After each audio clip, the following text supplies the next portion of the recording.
నమస్కారం. ఈరోజు మనం ఒక చిన్న కానీ చాలా పవర్ఫుల్ కథని డీకోడ్ చేయబోతున్నాం. అదే ది సెంటినెల్స్ ఆఫ్ ది కార్న్ఫీల్డ్. ఇది కేవలం ఒక పొలం, అక్కడ ఉండే ఒక పాత దిష్టిబొమ్మ గురించిన కథ అనుకుంటే పొరపాటే సుమా. ఒక వస్తువు అసలు విలువేంటి, దాని పర్పసేంటి అనే విషయాన్ని ఇది చాలా అద్భుతంగా మనకు వివరిస్తుంది. ఎలాంటి పెద్ద పెద్ద థియరీలు లేకుండానే చాలా సింపుల్ ఇన్సిడెంట్స్ ద్వారా ఒక గొప్ప విషయాన్ని ఈనాటి విశ్లేషణలో మనం చూడబోతున్నాం. అసలు ఒక దిష్టిబొమ్మ చెయ్యాల్సిన ఏకైక పని పక్షులను భయపెట్టడం కదా. కాని ఆ పని చెయ్యడంలో అది పూర్తిగా ఫెయిలైతే అప్పుడేమవుతుంది? ఎందుకు పనికిరాదు అని తీసి పక్కన పడేస్తామా? ఒక వస్తువు దేనికోసమైతే తయారు చేయబడిందో ఆ ప్రాథమిక పనే చెయ్యలేనప్పుడు దాని వాల్యూ జీరో అయిపోతుందా? ఈ ఇంట్రెస్టింగ్ క్వశ్చన్ చుట్టూనే మన మొత్తం కథ నడుస్తుంది. మొదటి భాగం, కింద పడిన దిష్టిబొమ్మ, అలాగే ఆ మొక్కజొన్న చేనులో అసలు సీన్ ఎలా ఉందో ఇప్పుడు చూద్దాం. అబ్బా, ఈ వారంలో ఇది మూడోసారి అంటూ విసుక్కుంటూ కింద పడిపోయిన ఆ దిష్టిబొమ్మ చెయ్యి తీసి మళ్ళీ మేకుకు తగిలిస్తాడు ఓల్డ్ మ్యాన్ ఫించ్. ఒక్కసారి ఆ సీన్ ఊహించుకోండి.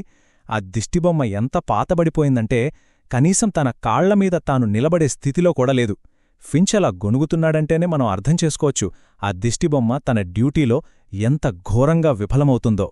ఇక రెండో భాగం, భిన్నమైన అభిప్రాయాలు.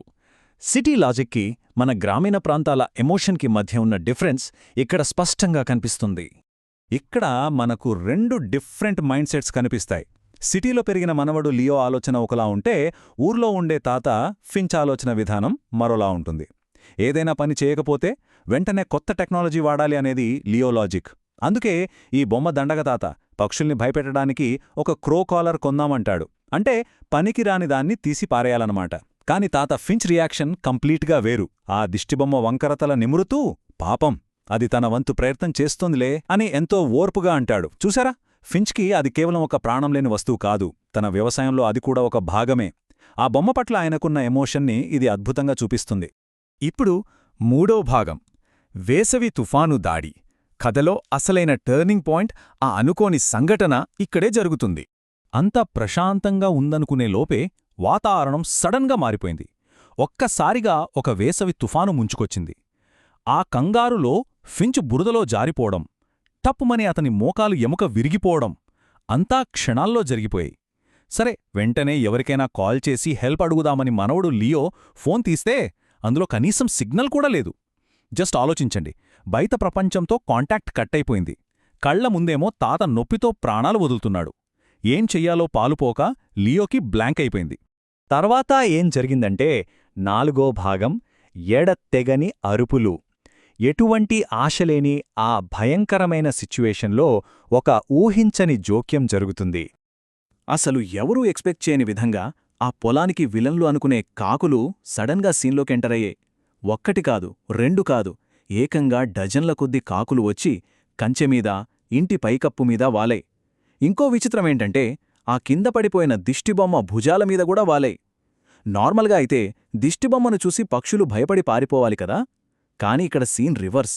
ఫామ్ అంతా నల్లటి కాకులతో నిండిపోయి ఒక రకమైన భయానకమైన కాని చాలా ఆసక్తికరమైన వాతావరణం క్రియేట్ అయింది. ఇక్కడే ఉంది అసలైన ట్విస్ట్. ఆ కాకులు మొక్కజొన్నలను ఒక్కటి కూడా ముట్టుకోలేదు, తినలేదు. అవును, పక్షులు పొలానికి వచ్చేదే తినడానిక్ కదా. కాని అవి తమ న్యాచురల్ ఆకల్ని పక్కన పెట్టేశాయి. పంటను నాశనం చేయడానికి అవి రాలేదు. వాటి ఉద్దేశం కంప్లీట్గా వేరు. ఈ ఒక్క పాయింట్ మొత్తం కథ గమనాన్నే మార్చేస్తుంది. మరి అవి ఏం చేశాయి? ఆహారం తినకుండా ఒకేసారి కంటిన్యూయస్గా అరవడం మొదలుపెట్టాయి. ఆ ఎడదగని పెద్ద శబ్దం ఎంత గట్టిగా ఉందంటే పొలం దాటి ఎక్కడో ఉన్న హైవే వరకు వినిపించింది. అవి కేవలం పక్షుల్లా కాకుండా ఆపదలో ఉన్న ఫించ్ కోసం మోగుతున్న ఒక పెద్ద ఎమర్జెన్సీ అలారంలా మానిపోయాయి. శత్రువులనేవాళ్లే ఇక్కడ రక్షకులుగా మారారన్నమాట. ఆ అరుపులకే రెస్పాన్స్ కూడా వెంటనే వచ్చింది. హైవే మీద వెళ్తున్న ఒక షెరీఫ్ డిప్యూటీ ఆ సౌండ్ విని లోపలికి పరిగెత్తుకుంటూ వచ్చాడు. అక్కడ చూస్తే లియో హెల్ప్ కోసం చేతులూపుతున్నాడు. ఫించ్ నొప్పితో విలవిలలాడుతున్నాడు. వాళ్లను కాపాడిన తర్వాత ఆ డిప్యూటీ ఏమన్నాడో తెలుసా? ఇలాంటిది నేనెప్పుడూ ఎక్కడా చూడ్లేదు అని. నిజమే కదా, ఒక మనిషి ప్రాణాలు కాపాడ్డానికి కాకులన్నీ ఏకమై ఇలా అలారంగా మారడమనేది ఎంత అసాధారణమైన విషయమో ఈ మాటలు మనకు చెబుతున్నాయి. ఇక ఆఖరిది ఐదో భాగం. అత్యుత్తమ పనివాడు. ఆపద గడిచిపోయిన తర్వాత కథలో వచ్చిన ఆ అద్భుతమైన మలుపు ఏంటో ఇప్పుడు చూద్దాం. హెల్ప్ దొరికేసరికి వాతావరణమంతా మళ్ళీ ప్రశాంతంగా మారిపోయింది. ఆ కాకులు కూడా సంధ్యా సమయంలో మెల్లగా ఆ చీకట్లో కలిసిపోతూ వెళ్ళిపోయాయి. అప్పటిదాకా ఉన్న ఆ చెవుల దరిలే శబ్దం లేదు. ఇప్పుడంతా సైలెంట్. తమ డ్యూటీ అయిపోగానే అవి నిశ్శబ్దంగా వెళ్ళిపోవడం చూస్తుంటే ఆ ప్రకృతికి మనిషికి మధ్య ఉన్న వింతైన బంధం మనకు కనిపిస్తుంది. ఫించ్ పోలీస్ వాహనంలో కూర్చుని ఆ పొలం వైపు తిరిగి చూసినప్పుడు కనిపించిన ప్రశాంతమైన దృశ్యమిది. ముగింపులో ఫించ్ నవ్వుతూ అన్న ఈ మాటలు ఈ మొత్తం కథకే హైలైట్. ఆ పాత దిష్టిబొమ్మ నాకు దొరికిన అత్యుత్తమ పనివాడు అన్నతనంటాడు. గుర్తుందా, మొదట్లో మనవడు లియో ఏమన్నాడు? ఇదెందుకు పనికిరాదు అన్నాడు. నిజమే, అది పక్షులను భయపెట్టడంలో 100% ఫెయిలైంది. కాని ఫించ్ దానిమీద చూపించిన ప్రేమ వల్లో ఏమో అదే బొమ్మ పక్షులను ఒకచోట చేర్చి వాటిని ఒక అలారంగా మార్చి అంతిమంగా ఫించ్ ప్రాణాలను కాపాడింది. అంటే దాని నిజమైన వాల్యూ పక్షులను తరిమికొట్టడంలో లేదు, వాటితో ఒక అనుబంధాన్ని ఏర్పరచుకుని అత్యవసర పరిస్థితిలో తన యజమానిని కాపాడటంలో ఉంది అని ఫించ్ ఇక్కడ గుర్తిస్తాడు. చివరగా ముగించే ముందు ఈ లోతైన ప్రశ్న గురించి ఒక్కసారి ఆలోచించండి. ఒక వస్తువైనా వ్యక్తి అయినా వాళ్లు చెయ్యాల్సిన పనిని బట్టి మాత్రమే మనం వాళ్ల వాల్యూని డిసైడ్ చేయడం ఎంతవరకు కరెక్ట్? మనం ఎప్పుడూ పైకి కనిపించే యూజ్ మాత్రమే చూస్తాం కదా. కాని ఎందుకూ పనికిరాదు అనుకున్న ఆ పాత దిష్టిబొమ్మ చివరికొక ప్రాణదాతగా ఎలా మారిందో మనం చూశాం కదా. మన చుట్టూ ఉన్న ప్రపంచాన్ని, మనుషులను కేవలం వాళ్ల ఉపయోగాన్ని బట్టి కాకుండా వాళ్ల అంతర్గత విలువను బట్టి గౌరవించడం ఎంత అవసరమో ఈ కథ మనకు అద్భుతంగా నేర్పుతుంది. ఈ ఆసక్తికరమైన ఆలోచనతో ఈనాటి విశ్లేషణను ముగిస్తున్నాను. మళ్ళీ మరొక అద్భుతమైన అంశంతో కలుద్దాం.